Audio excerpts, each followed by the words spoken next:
Friends, welcome to Bhoomika kitchen. ನಾನು ನಿಮ್ಮ ಭೂಮಿಕಾ ಸುದರ್ಶನ್.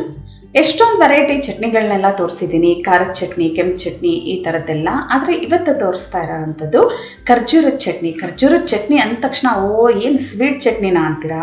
ಇಲ್ಲ, ಲೈಟಾಗಿ ಸ್ವೀಟ್ ಇರುತ್ತೆ, ಆದರೆ ರುಚಿಯಾಗಿರುತ್ತೆ. ಖಾರವಾಗಿ ಒಂಥರ ಬಾಯಿಗೆ ಹಾಕಿದ ತಕ್ಷಣ ಆಹಾ ಅನ್ನಂಗಿರುತ್ತೆ. ಆ ಥರದ್ದು ಒಂದು ಚಟ್ನಿನ ನಾನು ಇವತ್ತು ನಿಮಗೆ ತೋರಿಸ್ತಾ ಇದ್ದೀನಿ. ಬನ್ನಿ ಮಾಡೋದು ಹೇಗೆ ಅಂತ ನೋಡ್ಕೊಳ್ಳೋಣ.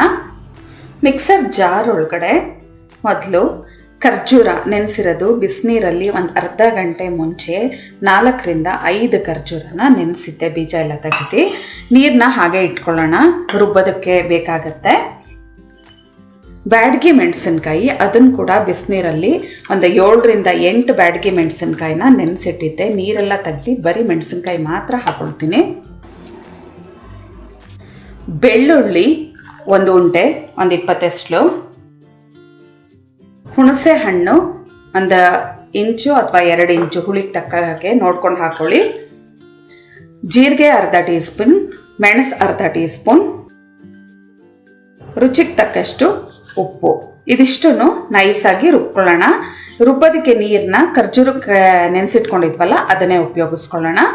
ಖರ್ಜೂರಕ್ಕೆ ನೆನೆಸಿದ್ನಲ್ಲ ಆ ನೀರನ್ನೇ ಹಾಕೊಂಡು ರುಬ್ಕೊಂಡಿದ್ದೀನಿ. ಮೊದಲು ಹಾಗೆ ಗ್ರೈಂಡ್ ಮಾಡ್ಕೊಂಡು ನಂತರ ಟೇಸ್ಟ್ ಅಂತೂ ಸಕ್ಕತ್ತಾಗಿದೆ. ಲೈಟಾಗಿ ಸ್ವೀಟ್ ಆಗಿದೆ ಖರ್ಜೂರದ್ದು. ಜೊತೆಗೆ ಬ್ಯಾಡಗಿ ಮೆಣಸಿನ್ಕಾಯಿ ಹಾಕಿರೋದ್ರಿಂದ ಒಳ್ಳೆ ಕಲರ್ ಇದೆಯಂತೆ.